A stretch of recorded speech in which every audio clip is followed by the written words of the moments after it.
नमस्कार मित्रों, मैं सुभाष मिश्रा आप सभी का स्वागत करता हूं। सबसे पहले आप सभी को नव वर्ष की हार्दिक शुभकामनाएं। ईश्वर से कामना करता हूं कि आपका आने वाला नया वर्ष 2022 बिल्कुल ही मंगलमय हो और बहुत ही शानदार तरीके से आप तरक्की करें, खुश रहें और जीवन में केवल एक ही चीज रखें, किसी भी क्षेत्र की, आपके मन में किसी भी आयाम की जितनी नकारात्मकता हो आप उसको किनारे करें, वर्तमान में जीना प्रारंभ करें और बहुत अच्छे से समझ विकसित करके किसी भी विषय को पढ़ें। चाहे आप किसी से पढ़ें, कहीं भी पढ़ें, लेकिन एक दूरदर्शिता के साथ आराम आराम से तथ्यात्मकता के साथ आप पढ़ें, कंसेप्चुअल क्लैरिटी रखें। तो चलिए बहुत टाइम वेस्ट नहीं करते हैं, बहुत ही अच्छे क्वेश्चंस की श्रृंखला है 2022 में। टाइम मैनेजमेंट आपको आना चाहिए। जी हां, तो चलते हैं अगले प्रश्न की ओर। अपने पहला प्रश्न, जी हां, first question of the day ये आपके सामने है और आपको बताना है वह हृदय नहीं पत्थर है जिसमें स्वदेश का प्यार नहीं। किसकी पंक्तियां हैं बताइए। ज्यादातर विद्यार्थी जल्दबाजी में इस प्रश्न का उत्तर गलत देंगे। जी हां, बिल्कुल, इस प्रश्न का उत्तर ज्यादातर लोग गलत देंगे। तो क्या है? गया प्रसाद शुक्ल स्नेही, उनका पूरा नाम क्या था? गया प्रसाद शुक्ल स्नेही। जी हां, नए वर्ष में मैंने एक बात तो आपको बोली ही नहीं है, क्या कि आप सभी लोग वीडियो को एक बार लाइक और शेयर अगर चाहें तो कर सकते हैं। ये मैथिली शरण गुप्त, जी हां, मैथिली शरण गुप्त, इनका नाम पूरा नहीं लिखता हूं, आपको पता है, माखन लाल चतुर्वेदी और निराला। अब जो बच्चा नया है वो पहले तो ये जान ले कि वो जल्दी से गलती क्या करेगा। ये दोनों उसको क्या दिखते हैं? माखनलाल चतुर्वेदी और मैथिली शरण गुप्त दोनों राष्ट्रीय काव्य धारा के कवि हैं। कहां के कवि हैं? बात हो रही है राष्ट्रीय काव्य धारा की। जैसे ही राष्ट्रीय काव्य धारा देखेंगे वो इन दोनों में से कोई एक ना एक लगा देंगे, लेकिन और उत्तर बिल्कुल क्या हो जाएगा? गलत जवाब हो जाएगा। जी हां, सही जवाब क्या होगा? गया प्रसाद शुक्ल स्नेही सही उत्तर होगा। अब आपको बताऊं कि ये शुरुआत कहां से होती है। थोड़ा साहित्यिक क्लास है यार, तो थोड़ा ठहराव के साथ जीवन को जिएंगे। जो भरा नहीं है भावों से, जिसमें बहती रसधार नहीं, वह हृदय नहीं, वह पत्थर है जिसमें स्वदेश का प्यार नहीं। जी हां, ये दरअसल स्वदेश नामक अखबार में सबसे ऊपर पंक्तियां ये लिखी होती थी। जी हां, एक स्वदेश नाम का अखबार निकलता था और ये पंक्तियां लिखी थी गया प्रसाद शुक्ल स्नेही जी ने। जी हां, ठीक है, तो कभी भूलिएगा नहीं, गलती से लोग इसको मैथिली शरण गुप्त लगा देते हैं जो कि गलत जवाब होगा। तो बढ़िया प्रश्न था ना। चलिए, आई होप कि बहुत सारे लोगों से आशा करता हूं कि बन भी गया होगा। चलते हैं अगले प्रश्न की ओर। मिलन का नाम मत लो। वाह, मिलन का नाम मत लो, मैं विरह में चिर हूं। अब देखिए, ऐसे प्रश्न अगर कभी आएंगे, वेदना की बात होगी, तो आपको क्लू देता हूं कि आप हमेशा उत्तर क्या लगाएंगे। ज्यादातर समय उत्तर वही होगा, बाकी 100% जैसी कोई चीज होती नहीं है। जी हां, तो मिलन का नाम मत लो अलग अलग होगा, मैं विरह में चिर हूं। ठीक, ये एक बड़ी ही महत्वपूर्ण शलभ में शाप मैं वर हूं एक कविता है। किसकी है ये आगे बताते हैं, पहले आप करिए। सुमित्रानंदन पंत, जयशंकर प्रसाद, निराला, और इसके बाद कौन आती हैं? महादेवी वर्मा। जी हां, तो अगर विरह की बात होगी, वेदना की बात होगी, जी हां, तो आप केवल एक छायावादी, हमारे मुख्य जो 4 स्तंभ हैं, प्रसाद, निराला, पंत, महादेवी, क्या देखेंगे आप? ये देखेंगे। अगर क्रम में पूछ ले तो आप क्या बोलेंगे? प्रसाद, निराला, पंत, पहला, दूसरा, तीसरा, और चौथा क्या आएगा? महादेवी वर्मा। जी हां, कौन आएंगी? महादेवी वर्मा। तो ये जो पंक्ति है, मिलन का नाम मत लो, मैं विरह में चिर हूं, जी हां, ये है हमारी महादेवी वर्मा की रचना। जी हां, किसकी है? महादेवी वर्मा जी की रचना है। यामा, दीप शिखा, रश्मि, अन्य कविताएं इनकी हैं। शलभ में शाप मैं वर हूं, अगर कभी ये रचना आप पढ़ेंगे तो आपको बड़ा आनंद आएगा। बहुत शानदार उन्होंने विरह की इसमें क्या की है? इसका अभिव्यक्ति की है। कभी लास्ट में अगर समय बचता है तो मैं आपको ये कविताएं पढ़ के भी सुनाऊंगा, ठीक है, क्योंकि आज की साहित्य की क्लास थोड़ा सा महसूस करने की ज्यादा क्लास है। चलते हैं अगले प्रश्न की ओर। अगला प्रश्न है अब लो नसानी अब नो नसई हो। जी हाँ, है ना, अब लो नसानी अब लो नसई हो, ये किसकी रचना है, ये किसकी पंक्ति है बताइए। कबीरदास, रहीमदास, तुलसीदास, सूरदास। तो याद रखिएगा फ्रेंड्स, ये ना तो कबीरदास की है, ना तो रहीम की है, ना ही सूरदास की है, ये है किसकी, हमारी तुलसीदास की रचना है। और वो ये कहते हैं कि मान लीजिए अब तक जो बिगड़ गया बिगड़ गया, 9 वर्ष में आप भी ले सकते हैं। अब लो नसानी अब न नसई हो, मतलब जो बिगड़ गया। नसई हो मतलब यहां पर क्या था, एक देशज शब्द था कि अब नहीं बिगाड़ूंगा। यहां क्या मतलब था इसका, बिगाड़ने से मतलब था। किससे मतलब था फ्रेंड्स, बिगाड़ने से। जी हां, तो जो बिगड़ गया अब नहीं बिगाड़ूंगा। इस तरह से ये पंक्ति किसकी है, हमारी तुलसीदास की है। ठीक है। सूरदास, आपको पता ही होगा, सूरदास मुख्य रूप से हमारे ब्रज भाषा के कवि हैं। किस भाषा के कवि हैं, ब्रज भाषा के कवि हैं। कबीरदास की पंचमेली भाषा है, सधुक्कड़ी भी जिसको कहते हैं। रहीम, तुलसीदास की भाषा मुख्य तौर पर अवधी है। कुछ रचनाओं को छोड़ दिया जाए तो उन्होंने अवधी में ही लिखा है। और आचार्य शुक्ल इन्हें स्वर्ण युग का सबसे समन्वयवादी कवि भी कहते हैं। जी हाँ, तो चलिए चलते हैं अगले प्रश्न की ओर।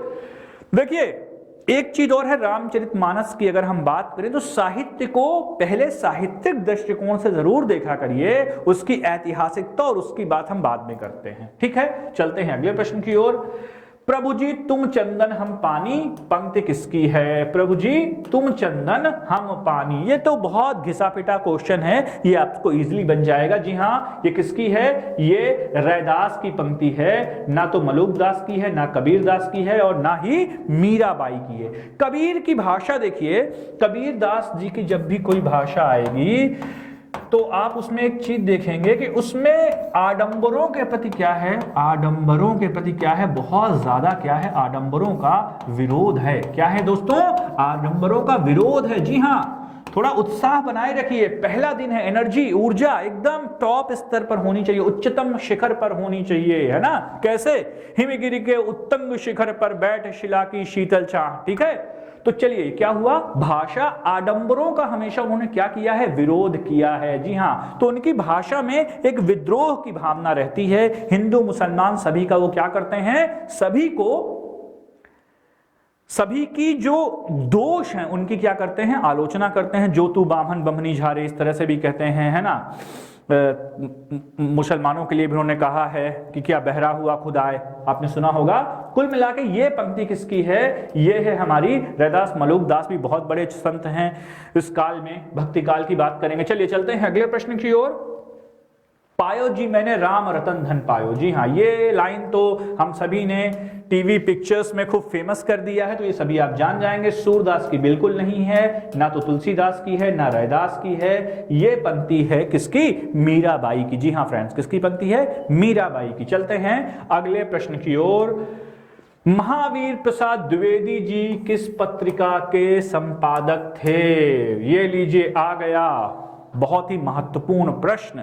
आचार्य महावीर प्रसाद द्विवेदी जी की बात हो गई है तो सभी को पता ही होगा कि महावीर प्रसाद द्विवेदी किस पत्रिका के संपादक थे। जी हां, सरस्वती पत्रिका का संपादन आपको कब मिला था, 1903, और लगभग 1920 तक इन्होंने पत्रिका का क्या किया था, सफल संपादन किया था। और हिंदी साहित्य में साहित्यिक परिनिष्ठित और परिमार्जित खड़ी बोली लिखने में सरस्वती पत्रिका के योगदान को आप भली भांति जानते हैं। चूंकि यह प्रश्न श्रृंखला है, उस पर उसमें डिटेल में बहुत जाना उचित नहीं होगा। दूसरा, आप एक चीज जानिए कि संस्थापक में हमने देखा है कि पहले किस तरह से श्याम सुंदर दास जी का इसमें क्या था, योगदान था। तो चलिए, ये क्या हो गया, महावीर प्रसाद द्विवेदी पत्रिका को कब, किससे था, सरस्वती पत्रिका से था। ठीक है ना। चलिए चलते हैं अगले प्रश्न को। हिंदी प्रदीप, ब्राह्मण, आनंद कादंबनी, ये भी बहुत शुरुआती दौर की पत्रिकाएं हैं। पंडित प्रताप नारायण मिश्र, है ना। चलिए चलते हैं आगे। तो ये हमारा क्या होगा, सरस्वती पत्रिका, महावीर प्रसाद द्विवेदी। अगला प्रश्न आपके सामने है। पुष्प की अभिलाषा, चाह नहीं मैं सुरबाला के गहनों में गूथा जाऊं। ऐसी लाइन जब हम बच्चे थे, हम सभी ने अपने स्कूल्स में 8, 9, 10, 11, 12 में लगभग ये पढ़ी होगी। जी हाँ, ये किसकी रचना है, ये तो आप लोग लगा ही लेंगे, लेकिन दो कंफ्यूजन है फ्रेंड्स। क्या, माखनलाल चतुर्वेदी और गुप्त जी, मैथिली शरण गुप्त जी, दोनों राष्ट्रीय काव्यधारा मतलब स्वतंत्रता आंदोलन की अगर आप बात करेंगे, किसकी बात करेंगे, स्वतंत्रता आंदोलन की अगर आप बात करेंगे, स्वतंत्रता आंदोलन की अगर आप चर्चा करेंगे तो इन्हीं दो लोगों का राष्ट्रीय काव्यधारा में नाम आएगा। दिनकर जी ने भी लिखा है, ठीक है, बिल्कुल, लेकिन ये किसकी है, ये रचना है माखनलाल चतुर्वेदी की। पुष्प की अभिलाषा कैसी है, चाह नहीं मैं सुरबाला के गहनों में गूथा जाऊं, उस पथ पर फेंकें जिस पथ पर जाएं वीर अनेक। जी हां, ऐसी बात उन्होंने कही है। तो चलते हैं अगले प्रश्न की तरफ। अगला प्रश्न, कबीर किसके समकालीन थे। जी हां, कबीर किसके समकालीन थे, इतिहास का प्रश्न भी आ चुका है। तो ये तो सभी आप जानते हैं कि कबीर जो है वो सिकंदर लोदी के क्या थे, सिकंदर लोदी के समकालीन थे। ना तो अकबर के थे और ना ही बाबर के थे और ना ही बहलोल लोदी के थे। जी हां फ्रेंड्स, तो कबीर किसके समकालीन थे, कबीर सिकंदर लोदी के समकालीन थे। चलते हैं अगले प्रश्न की ओर।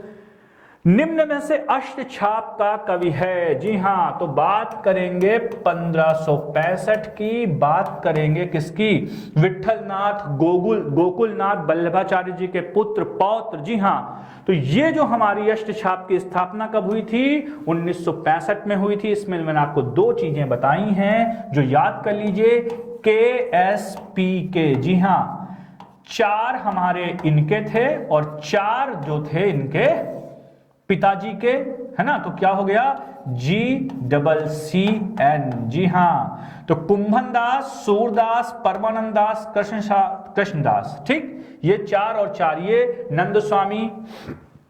नंददास। तो ये हमारी किसकी है, निम्न में से अष्टछाप के कवि हैं तो कुंभनदास, सूरदास, चतुर्भुजदास।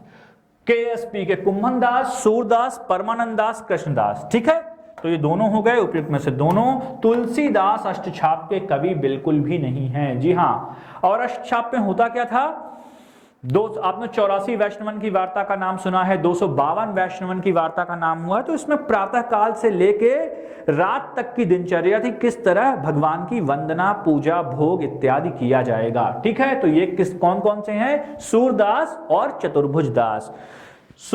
कुंभनदास, मैंने क्रम से ही लगा दिया है, कुंभनदास, सूरदास, परमानंदास, कृष्णदास। ठीक है, गीत स्वामी, चतुर्भुजदास, छीत स्वामी और नंददास। क्लियर। चलिए तो चलते हैं अगले प्रश्न की ओर। अगला प्रश्न है आपके स्क्रीन पर, मीराबाई की रचना है। जी हां, मिलन पथिक, मानसी स्वप्न, हल्दी घाटी, राग गोविंद। तो जी हां, मिलन पथिक, मानसी स्वप्न।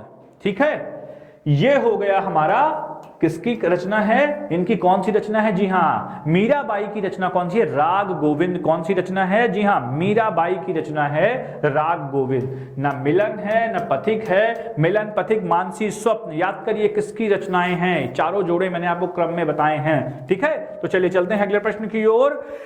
नेक्स्ट क्वेश्चन है आपके स्क्रीन पर, माया महाठगनी हम जानी। जी हां, किसकी पंक्ति है, ये किसकी पंक्ति है, यह किसकी रचना है, विद्यापति, सूरदास, जायसी, कबीरदास, और लास्ट में विद्यापति, सूरदास, जायसी और कबीरदास। माया महाठगनी हम जानी। जी हां, ये बात किसने कही है, ऐसी बात कौन कह सकता है। विरोध की बात अगर आएगी, विरोध की बात अगर आएगी तो जी हां, नाम एक ही आएगा, कबीरदास। विद्यापति मैथिल कोकिल भी कहा जाता है, सूरदास, जायसी, जिनकी हम अखरावट और पद्मावत आदि रचनाएं देखते हैं, वो है नहीं। चलते हैं अगले प्रश्न की ओर। रामचरितमानस का मुख्य रस कौन सा है, रामचरितमानस का मुख्य रस कौन सा है। जी हां, मुख्य रस कौन सा है, इसमें सबसे महत्वपूर्ण बात यह है कि बिल्कुल भी आप करुण रस नहीं लगाइएगा, श्रृंगार तो होगा नहीं, वीरता की बात भी नहीं है, इसमें क्या है, शांत रस है। जी हां, कौन सा रस है, शांत रस की बात हम यहां पर करेंगे। किसकी बात करेंगे, शांत रस की। चलते हैं अगले प्रश्न की ओर। जी हां, अब ध्यान दीजिए, प्रश्न क्या पूछा है कि ब्रज भाषा का सम्राट किसको कहा जाता है।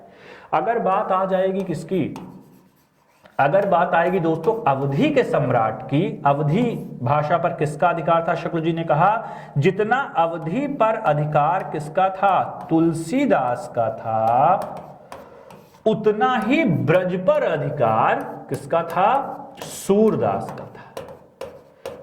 ठीक है, करी हों, जई हों, खई हों, इस तरह की भाषा कहां पर आती है? हमारी ब्रज भाषा। ब्रज भाषा कहां की है? पश्चिमी हिंदी की बोलियों में आता है। पश्चिमी हिंदी की बात करेंगे तो ब्रज भाषा का सम्राट किसे कहा जाएगा? तो ब्रज भाषा का सम्राट केवल और केवल किसको कहा जाएगा? सूरदास जी को ब्रज भाषा का सम्राट कहा जाएगा। चलते हैं अगले प्रश्न की ओर। निर्गुण कौन देश को वासी? जी हां, फिर से आ गए हैं सूरदास।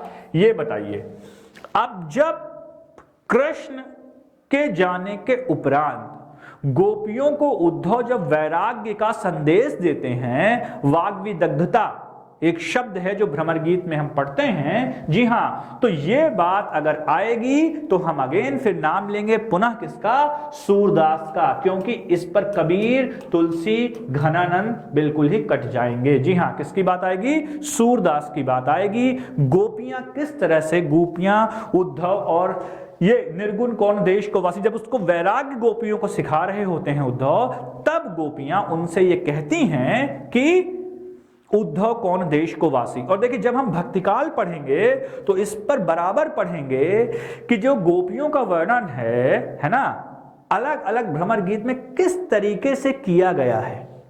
किसी ने दार्शनिकता ज्यादा है, किसी की गोपियां किस तरह से है, वो खैर आगे देखेंगे भक्ति काल में। अभी निर्गुण कौन देश के वासी पंक्ति किसकी है हमारी? जी हां, किसकी पंक्ति है? तो सूरदास की है। चलिए, हिंदी साहित्य का प्रथम इतिहास। जी हां, बताइए फ्रेंड्स, हिंदी साहित्य का प्रथम इतिहास किसने लिखा है? यह प्रश्न तो किसी का गलत होगा नहीं, है ना? जी हां, इस्तवार लतरियूर इंदुए हिंदुस्तानी प्रथम इतिहास है। और इसको लिखा किसने था? बहुत दुख की बात है, दुख की नहीं मतलब एक बात बोलूं, गारसा दा तासी ने लिखा है। गारसा दा तासी ने लिखा है। इसमें लगभग इसको कवि वृत्त संग्रह कहना ज्यादा बेहतर होगा। एक चीज और याद रखिएगा बहुत जोरदार तरीके से, क्या कि वर्णानुक्रम पद्धति पर यह लिखा गया था ग्रंथ। किस पद्धति पर? वर्णानुक्रम, वर्णानुक्रम पद्धति मतलब कि अल्फाबेटिकल ऑर्डर। किस पर? अल्फाबेटिकल ऑर्डर पर यह लिखा गया था, वर्णानुक्रम पद्धति पर लिखा गया था गारसा दा तासी। इसका पहला भाग 1839 याद रखेंगे, फिर 1800 हम याद रखेंगे दूसरा भाग 47। जी हां, 1839 ईस्वी में लिखा गया था। यह किसका हो गया? इस्तवार लतरियूर इंदुए हिंदुस्तानी। जी हां, शिव सिंह सरोज को भी आप रख सकते हैं, 1883, जो कि वर्णानुक्रम पद्धति पर लिखा गया। वास्तव में अगर सही तरीके से देखा जाए तो हमारा जॉर्ज ग्रियर्सन जो है the modern vernacular literature of Hindustan में पहली बार किसका किया गया है? सही तरीके से हिंदी के कवियों को लेकर उसका कालक्रम बांटने का प्रयास किया है। तो वो किसने किया है? जॉर्ज ग्रियर्सन ने किया है। और जॉर्ज ग्रियर्सन महोदय ने ही भक्ति काल को हिंदी का क्या कहा है? स्वर्ण काल कहा है। जी हां, ये भूलिएगा नहीं। हिंदी साहित्य का इतिहास, एडविन गिब्स और तज़किरा ए शोरी ए हिंदुस्तानी। तो कुल मिला के हमारा क्या हो गया? हिंदी का प्रथम इतिहास किसने लिखा है? इस्तवार लतरियूर इंदुए हिंदुस्तानी। और ये किस भाषा में लिखा गया था? जी हां, ये फ्रेंच भाषा में लिखा गया था। ठीक है, ये तो सबसे बनी रहा होगा। तो चलते हैं अगले प्रश्न की ओर। नेक्स्ट क्वेश्चन है अपना, आदिकाल की भाषा रही है। जी हां, आदिकाल की भाषा रही है। बताइए, हिंदी रही है क्या? संस्कृत रही है क्या? राजस्थानी रही है? डिंगल या पिंगल? है ना, ये क्या हो लिख लीजिए, डिंगल या पिंगल। जी हां, तो पिंगल का मतलब है जब पूर्वी राजस्थानी की आप बात करेंगे और ब्रज से समानता रखने वाली लगभग भाषा की जब आप बात करेंगे तो उसको कहते हैं हम पिंगल भाषा। और डिंगल में हम जब बात करेंगे पश्चिमी राजस्थानी और लगभग गुजराती से साम्यता रखने वाली, है ना, भाषा को क्या कहते हैं? डिंगल भाषा कहते हैं। और डिंगल और पिंगल भाषा का ही प्रयोग कहां किया गया है फ्रेंड्स? जी हां, आदिकाल में इनका प्रयोग किया गया है। ठीक है, मजा आ रहा है कि नहीं? सभी लोग वीडियो को एक बार लाइक और शेयर जरूर कर दें। जी हां, तो आदिकाल की भाषा कौन सी है? आदिकाल में देखिए, आदिकाल में पाली, प्राकृत, अपभ्रंश का प्रयोग भी किया गया है ना। क्लियर? तो कुल मिला के लेकिन डिंगल और पिंगल इस ऑप्शन के अनुसार हमारा सही विकल्प यही होगा। चलते हैं अगले प्रश्न की ओर। जायसी की रचना नहीं है, जी हां, जायसी की रचना नहीं है। मलिक मोहम्मद जायसी की रचना नहीं है। तो जायसी की रचना पद्मावत भी है, पद्मावती, अखरावट भी है, आखिरी कलाम है। बीजक किसकी रचना है दोस्तों? बीजक रचना है कबीरदास की। किसकी रचना है? कबीरदास की रचना बीजक है। चलते हैं अगले प्रश्न की ओर। मीराबाई की रचना है, मीराबाई की रचना है, जी हां, है ना। मीराबाई की कौन सी रचना है? बहुत ही आसान सा ये प्रश्न, आप आराम से बता सकते हैं। नरसिंह जी का मायरा किसकी रचना है? मीराबाई की रचना है ना। दोहावली, कवितावली आप जानते ही हैं, तुलसीदास का नाम लेंगे आप। किसका नाम लेंगे? किसका नाम लेंगे? तुलसीदास जी का नाम लेंगे। और साकेत बताइए, साकेत किसका है? लोकायतन तो पंत का है, और साकेत किसका है? मैथिली शरण गुप्त की रचना है। किसकी रचना है? गुप्त जी की रचना है। और एक बड़ी शानदार चीज याद रखिएगा कि उर्मिला, उर्मिला जो कि कौन है? लक्ष्मण की पत्नी थी, उनके विरह की बात अभी तक नहीं की गई थी। तो वो बात किसमें कही है? साकेत में कही गई है। ठीक है, तो थोड़ा एडिशनल फैक्ट्स भी याद रखिएगा। चलते हैं अगले प्रश्न की ओर। आधुनिक काल में खड़ी बोली के जनक कौन हैं? अच्छा प्रश्न है, बढ़िया प्रश्न है। आधुनिक काल में खड़ी बोली के हिंदी नई चाल में ढली, सुना होगा ना, ये बताइए। अमीर खुसरो, भारतेंद्र हरिश्चंद्र, महावीर प्रसाद द्विवेदी और हमारे आचार्य शुक्ल। तो आचार्य शुक्ल तो विकल्प में होंगे नहीं, आप लोग बिल्कुल समझ सकते हैं। तो बताइए कौन होगा इसका सही उत्तर? इसका सही विकल्प आप क्या लगाएंगे? बताइए, किसी का भी यह प्रश्न गलत नहीं होना चाहिए। जी हां, तो अगर सबसे पहला कोई काल आता है आधुनिक काल में मित्रों, तो कौन सा काल आता है? हम किस काल की बात करते हैं बताइए? जी हां, हम बात करते हैं भारतेंद्र युग की। तो जी हां, भारतेंद्र काल। नाटक पर बहुत काम किया था, और नाटक पर मंचन के दौरान इन्होंने अपनी मूंछ भी मुड़वाई थी, है ना। ऐसी चीजें भी हम पुस्तकों में पढ़ते हैं। तो चलिए चलते हैं अगले प्रश्न की ओर। महादेवी की रचना है, जी हां, महादेवी। विरह, वेदना और आदि बहुत अच्छे अच्छे संस्मरण लिखे हैं, है ना। ठकुरी बाबा आपने सुना होगा, इस बार यूजीसी नेट के सिलेबस में भी है। बहुत ही शानदार संस्मरण लिखा है। निराला जी के बारे में बहुत अच्छे संस्मरण हैं। तो झरना, आंसू, लहर, कामायनी। बताइए, झरना और लिख दीजिए आंसू, लहर, कामायनी। बताइए, ऐसा कोई बच्चा जिसको ये ना पता हो? जी हाँ, विरह काव्य है क्या? आंसू बहुत ही फेमस। झरना, झरना में पूरा मैनिफेस्टो कहा जाता है ना। छायावाद के बारे में बहुत कुछ लिखा हुआ है। कामायनी तो आप जानते ही हैं, चिंता, आशा, श्रद्धा, काम, वासना, लज्जा, कर्म, ईर्ष्या, ईड़ा, स्वप्न, संघर्ष, निर्वेद, दर्शन, रहस्य, आनंद, है ना। तो कामायनी तो महाकाव्य है ही। जी हाँ, तो ये क्या हो गए हमारे? ये हो गए हमारे कौन? प्रसाद जी हो गए। जी हाँ, कौन हो गए? जयशंकर प्रसाद हो गए। ठीक। आंगन के पार द्वार, कितनी नावों में कितनी बार, ये हमारी रचना किसकी हो गई? ये हमारी रचना हो गई किसकी? सच्चिदानंद हीरानंद वात्सायन गे तार सप्तक जिन्होंने प्रारंभ किया। राम की शक्ति पूजा, धिक जीवन, राम की शक्ति पूजा किसकी हो गई? निराला की हो गई। तो बच गई दीप शिखा, यामा, दीप शिखा, यामा, रश्मि। जी हाँ, रश्मि।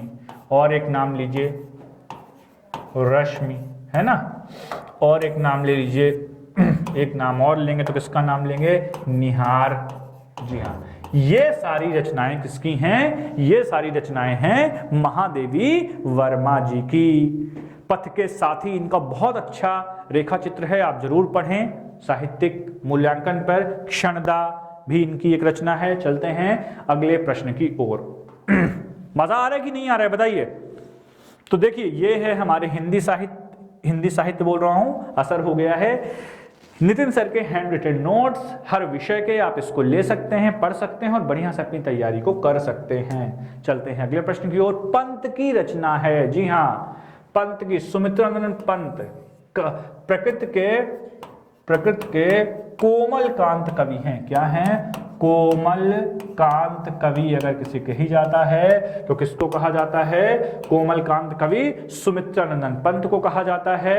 तो बताइए, यामा तो अभी अभी हमने देख लिया, किसकी रचना है? महादेवी वर्मा की है। चिदंबरा उर्वशी कितनी रामों में कितनी बार, ये किसकी रचना है? प्रसाद की रचना है। किसकी रचना है? प्रसाद की रचना हो गई। चिदंबरा उर्वशी कितनी नावों में कितनी बार। खैर अभी आप लोग बताइए पहले किसकी रचना है? पंत की रचना किसकी है?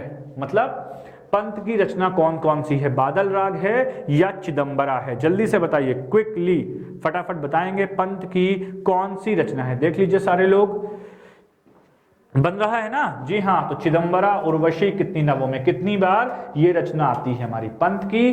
क्यों याद रखेंगे ये चिदंबरा उर्वशी कितनी नावों में कितनी बार? ये जब बात करते हैं तो हमको एक पुरस्कार और याद आता है जिसको हम बोलते हैं क्या? ज्ञानपीठ पुरस्कार। जी हाँ, तो चलिए चलते हैं अगले प्रश्न की ओर। निराला की रचना है, निराला की रचना है। जी हाँ, निराला की रचना कौन सी है? सरोज स्मृत किसकी रचना है? निराला की रचना है, जो अपनी बेटी को उन्होंने कहते हुए लिखा है। जी हाँ, तो किसकी रचना हो गई? ये सरोज स्मृत किसकी रचना हो गई? लहर आंसू कामायनी अभी हमने देख ही लिया, किसकी रचना हो गई? कंकाल तितली इरावती, ये हमारे उपन्यास हो गए। क्या हो गए? कंकाल तितली इरावती उपन्यास हो गए। लहर आंसू झरना कामायनी मैंने बता ही दिया। जी हाँ, निराला की रचना है, तो निराला की रचना कौन सी है? हमारी है सरोज स्मृति। और जब हम बात करेंगे किसकी? लोकायतन की, तो लोकायतन में स्वतंत्रता प्राप्ति के बाद भारत की पूरी झलक, ये एक बहुत ही महत्वपूर्ण रचना है जिसमें पूरी स्वतंत्रता पहले और बाद की स्थिति को क्या किया गया है? व्यक्त किया गया है। तो जी हाँ, निराला की रचना कौन सी आ जाएगी? सरोज स्मृत। चलते हैं, राम की शक्ति पूजा हम अभी अभी देख ही चुके हैं। अगले प्रश्न की ओर। प्रगतिशील लेखक संघ की स्थापना, ये क्या हो गया? जी हाँ, ये कुछ गड़बड़ हो गया है। प्रगतिशील लेखक संघ की स्थापना आप याद रखिएगा लगभग 1936 के आसपास हुई थी। खैर प्रश्न को होल्ड करिए क्योंकि इसमें हमारी टाइपिंग का अजीब सा खेल हो गया है फ्रेंड्स। तो चलते हैं अगले प्रश्न की ओर। अगला प्रश्न है हमारा चांद का मुंह टेढ़ा। जी हाँ, चांद का मुंह टेढ़ा मुद्रा राक्षस किसकी कविता है? बताइए।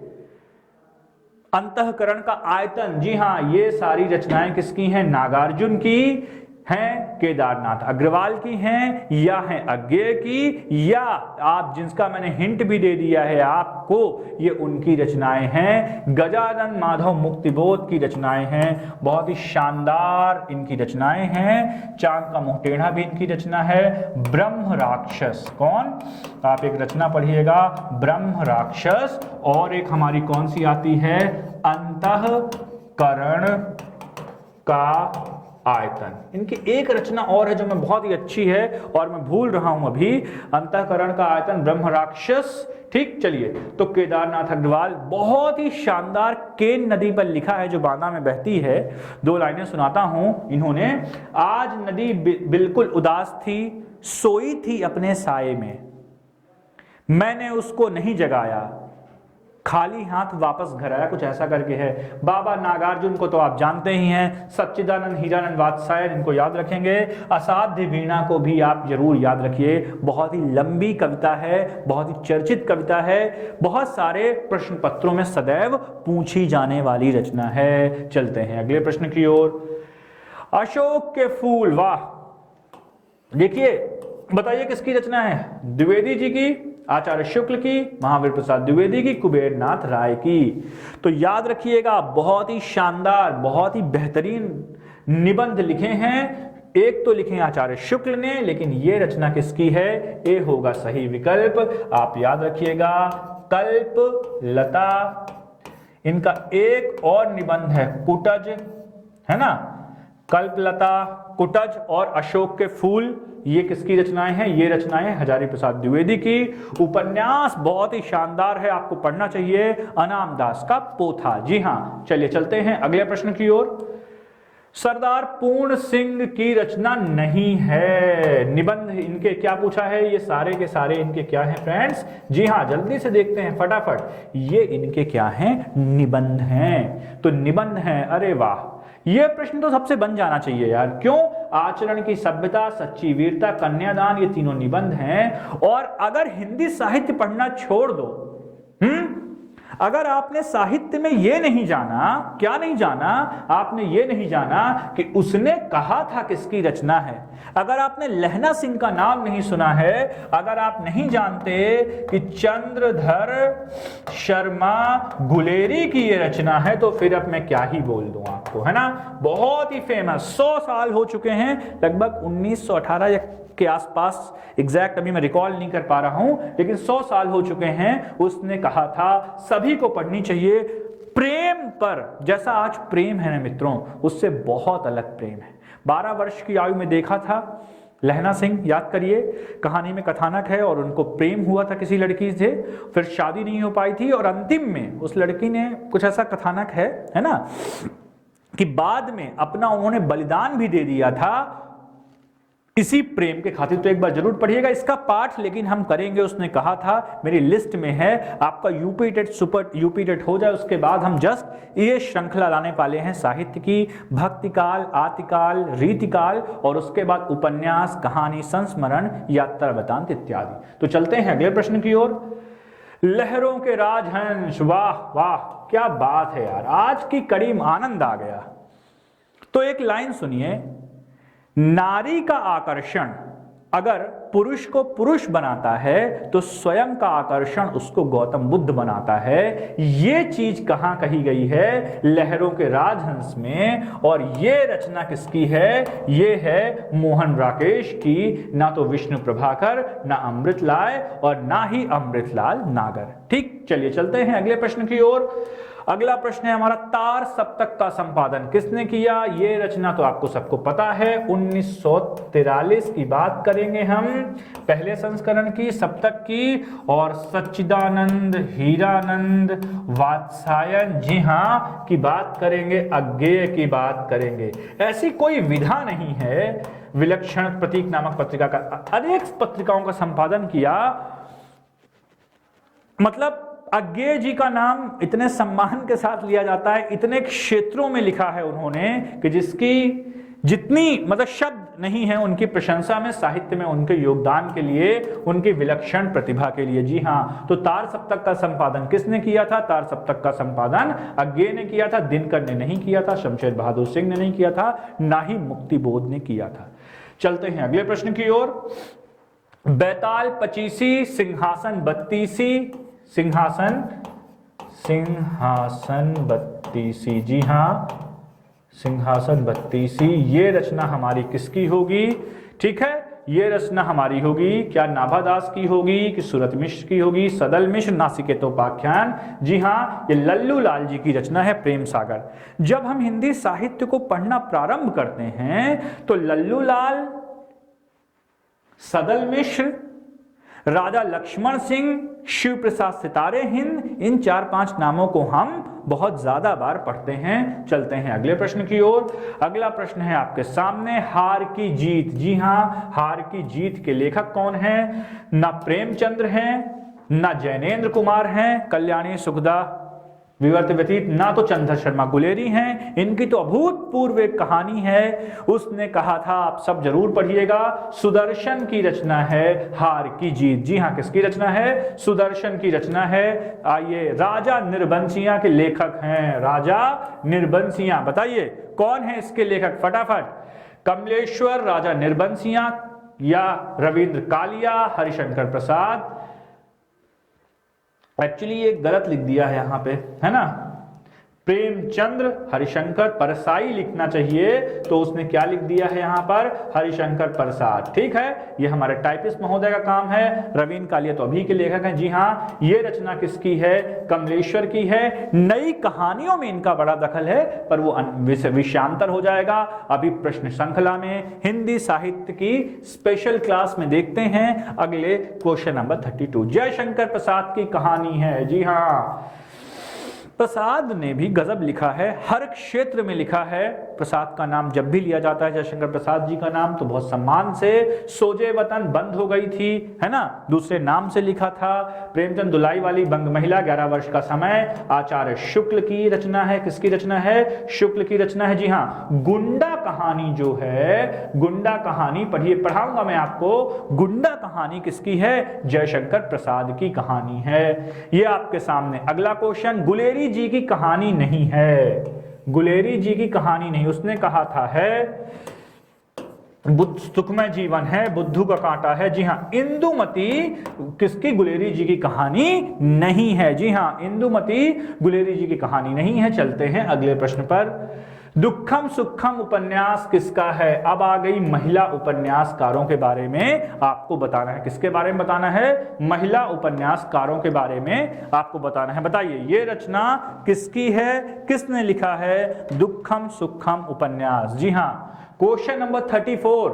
थोड़ा सा एनर्जी लेके बैठिएगा, अभी प्रश्न बहुत सारे हैं। जी हाँ, अभी प्रश्न बहुत सारे हैं, खत्म नहीं हुए हैं। जी हाँ, तो ना तो ये चित्रा मुदगल की है, ना राधिका शर्मा की है, प्रभा खेतान की है। ये रचना किसकी है? ममता कालिया की है। चलते हैं अगले प्रश्न की ओर। करिए, आंचलिक उपन्यास की लेखक हैं, जल्दी बताइए, आंचलिक उपन्यास किसने लिखा है?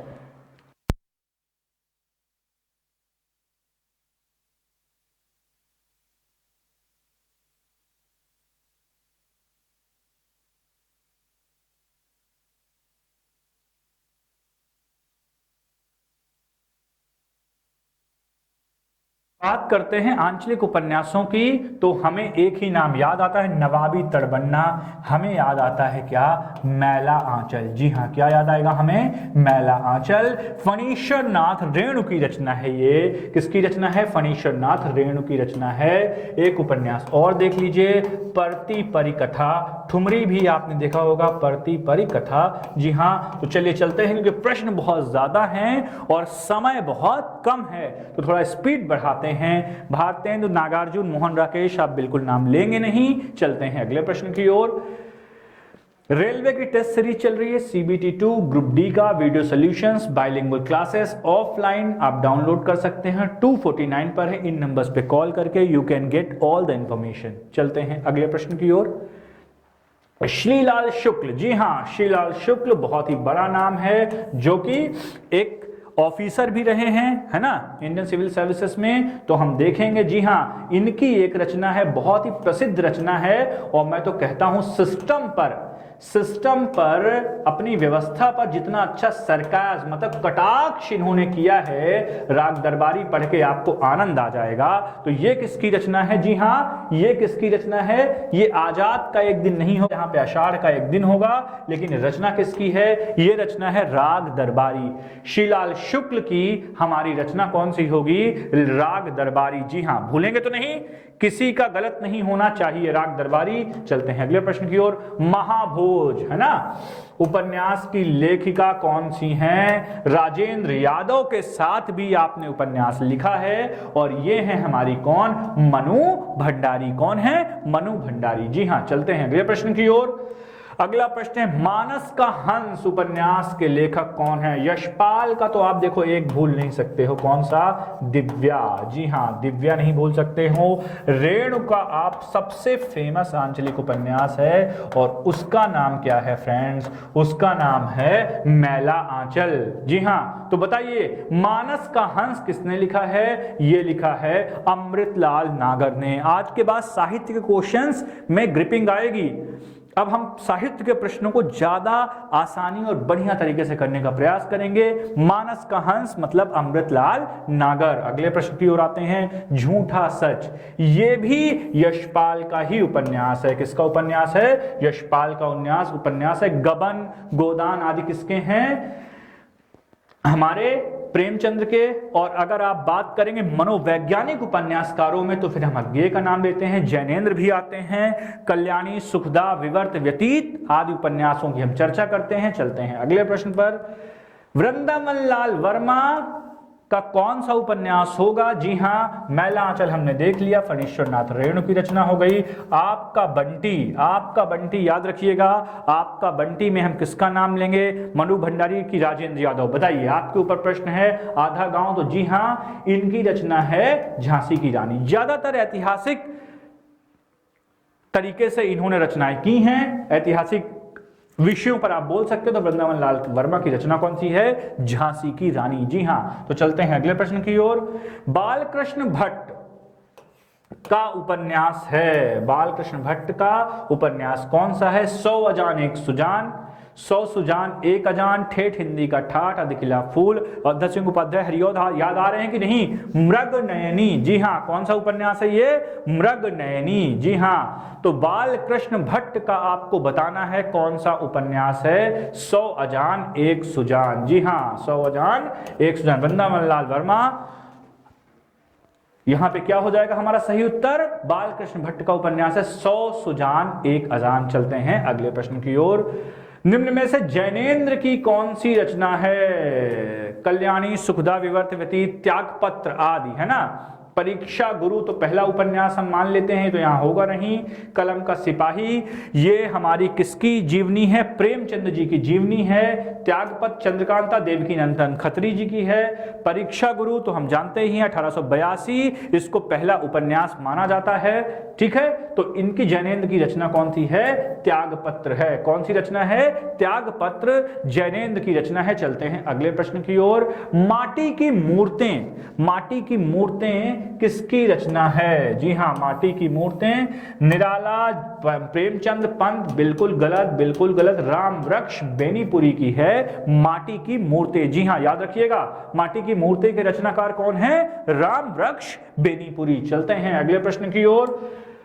घुमक्कड़ शास्त्र, अगर इतनी रदी की बात होगी हिंदी साहित्य में, तो केवल एक ही ऑप्शन अगर आपको नहीं पता हो तो आप तुरंत मार दीजिएगा बिना चर्चा किए, और वो नाम किसका है? महापंडित राहुल सांकृत्यायन। ना तो नागार्जुन, ना तो यशपाल, और ना ही अज्ञे। अरे यायावर रहेगा, याद भी आपने सुना होगा। जी हां, तो यहां पे क्या आ गया हमारा? घुमक्कड़ शास्त्र के रचयिता कौन है? तो घुमक्कड़ शास्त्र के रचयिता में आप नाम लेंगे महापंडित राहुल सांकृत्यायन का। चलते हैं अगले प्रश्न की ओर। अज्ञेय की रचना नहीं है। जी हां, अज्ञेय की रचना नहीं है। कितनी नावों में कितनी बार ज्ञानपीठ मिला है, आंगन के पार द्वार है, रेती के फूल है, बावरा अहेरी इनकी रचना नहीं है। जी हां, ये तीनों रचनाएं किसकी हैं? अज्ञेय की हैं। क्या पूछा है? नहीं है। चलते हैं अगले प्रश्न की ओर। निम्न में से विद्यापति की रचना नहीं है। कीर्तिलता है, कीर्ति पताका है, विद्यापति है, लेकिन खुमान रासो इनकी रचना नहीं है। खुमान रासो, परमाल रासो, जगनिक की आलखंड वगैरह हम देखते हैं, तो ये तीनों रचनाएं किसकी हैं? विद्यापति की हैं। खुमान रासो विद्यापति की रचना नहीं है। चलते हैं अगले प्रश्न की ओर। एक नार ने अचरज किया, सांप मार पिंजरे में दिया। बताइए, विद्यापति, थोड़ा स्पीड बढ़ाते हैं। विद्यापति, अमीर खुसरो, सरहपा, सबरपा, आपने नाम सुने होंगे, पा, और चंदबरदाई। जी हां, और चंदबरदाई। तो ये किसकी रचना है हमारी? ये है किसकी? हमारी अमीर खुसरो की। अमीर खुसरो की विद्यापति, देसिल बयाना, सब जन मिठा, तब तैसो जपहों अभट्टा, इस तरह करके विद्यापति की है। चंद्रबरदाई का पृथ्वीराज रासो है। अगर इन प्रश्नों के एनालिसिस करेंगे तो ये क्लास बहुत लंबी हो जाएगी, इसलिए थोड़ा सा संक्षेप में ही आगे बढ़ने का क्या करते हैं? प्रयास करते हैं। चलते हैं अगले प्रश्न की ओर, और अगला प्रश्न है आशा दीवार किसकी रचना है? जी हां, आशा दीवार किसकी रचना है? बताइए, आशा दीवार इस तरह से लिखेंगे, ये किसकी रचना है? बताइए, तो ये रचना किसकी है? जी हां, ये रचना है किसकी? गुरु नानक की रचना है। ना तो ये अर्जुन सिंह की है, ना रामदास की है, और शंकराचार्य की तो बिल्कुल ही नहीं है। चलते हैं अगले प्रश्न पर। अपना मस्तक काट के वीर हुआ कबीर, इस पंक्ति की रचना किसने की है? अगर आपसे परीक्षा में कभी यह प्रश्न पूछा जाता है तो आप बताएंगे कि इस पंक्ति की रचना किसने की है। जी हां, तो किसका नाम लेंगे आप? दादू दयाल ने की है इस पंक्ति की रचना। ठीक है मित्रों, तो चलिए देखते हैं अगला प्रश्न। ईश्वर दास की रचना है, तो चंदायन तो मुल्ला दाऊद की रचना है। मुल्ला दाऊद कृत चंदायन है, मृगावती कुतुबुन, मधुमालती मंझन। तो ईश्वर दास की रचना कौन सी है? सत्यवती कथा। कौन सी रचना है? सत्यवती कथा। जी हां। अगला प्रश्न, प्रेम वाटिका के रचनाकार कौन है? प्रेम वाटिका के रचयिता की बात हुई, रस खान, सूरदास, नरोत्तम दास, रहीम दास। तो जी हां, ये किसकी रचना है? रस खान की रचना है। किसकी रचना है? रस खान की रचना है। उत्तर मध्यकाल को श्रृंगार काल किसने कहा है? ऐसे लिखेंगे। सही में श्रृंगार ऐसे लिखा जाएगा। किसने दिया है? तो किसने दिया है? जी हां, ये नाम दिया है पंडित विश्वनाथ प्रसाद मिश्र ने, रामचंद्र शुक्ल ने नहीं दिया है, ना ही मिश्र बंधु ने, ना ही राम कुमार वर्मा ने। कई लोगों ने इसको, आपने देखा होगा कुछ लोगों ने इसको दो नाम दिए हैं, अंधकार काल, कलाकार, बहुत सारे नाम हैं, लेकिन यहां पे जो प्रश्न पूछा गया है श्रृंगार काल की बात की गई है, तो ये पंडित विश्वनाथ प्रसाद मिश्र। चलते हैं अगले प्रश्न की ओर। कठिन काव्य का प्रेत किसे कहा जाता है? कठिन काव्य का प्रेत कहा जाता है केशव दास को। किसको कहा जाता है? केशव दास को कहा जाता है कठिन काव्य का प्रेत। जी हां।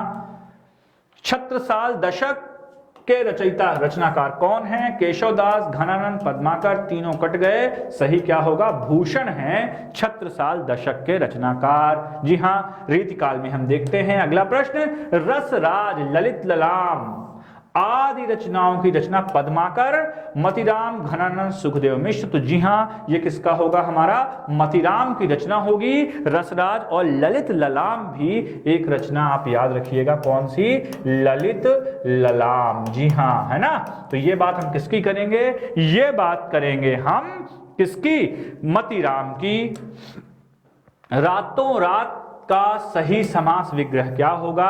रात ही रात में, है ना। क्या होगा? बहुत सिंपल है, रात ही रात में। ये एकमात्र व्याकरणिक प्रश्न है ये, ठीक। और अब जो सीरीज लाऊंगा वो TGT, PGT, assistant professor, UGC net JRF, Hindi की चैप्टर वाइज लाएंगे, आदिकाल, भक्तिकाल, रीतिकाल, छायावाद, प्रगतिवाद, प्रयोग काल से।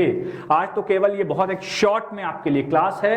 अगला है प्रश्न, हलाहल का विलोम क्या होगा? हलाहल का पृष्ठ क्या होगा? जी हां, हलाहल मतलब विष की बात आती है, विलोम पूछ रहा है तो क्या हो जाएगा? सुधा मतलब अमृत की बात यहां पर हो जाएगी।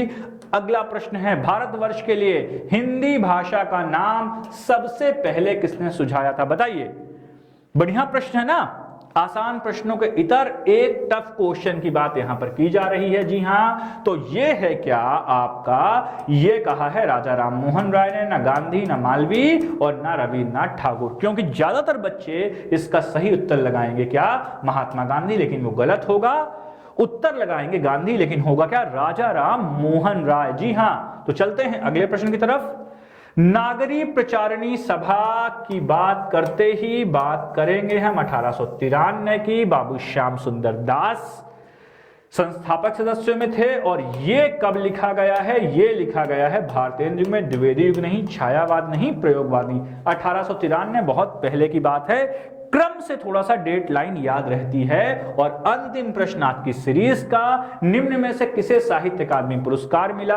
तो निम्नलिखित में से साहित्य अकादमी पुरस्कार किसको मिला? जी हां, नामवर सिंह को मिला। काशीनाथ सिंह, बनारस जेएनयू के बहुत महान विद्वान, सबके गुरु नामवर सिंह जी। रेहन पर रघु काशीनाथ सिंह का आपने पढ़ा होगा। जी हां, तो नामवर सिंह को मिला है साहित्य अकादमी पुरस्कार। ठीक है मित्रों, तो चलिए, उम्मीद करता हूं, आशा करता हूं आपको आज की कक्षा पसंद आई होगी। 9 वर्ष की एक बार पुनः हार्दिक शुभकामनाएं। तब तक दीजिए सुभाष मिश्रा को इजाजत। नमस्कार, जय हिंद, जय भारत।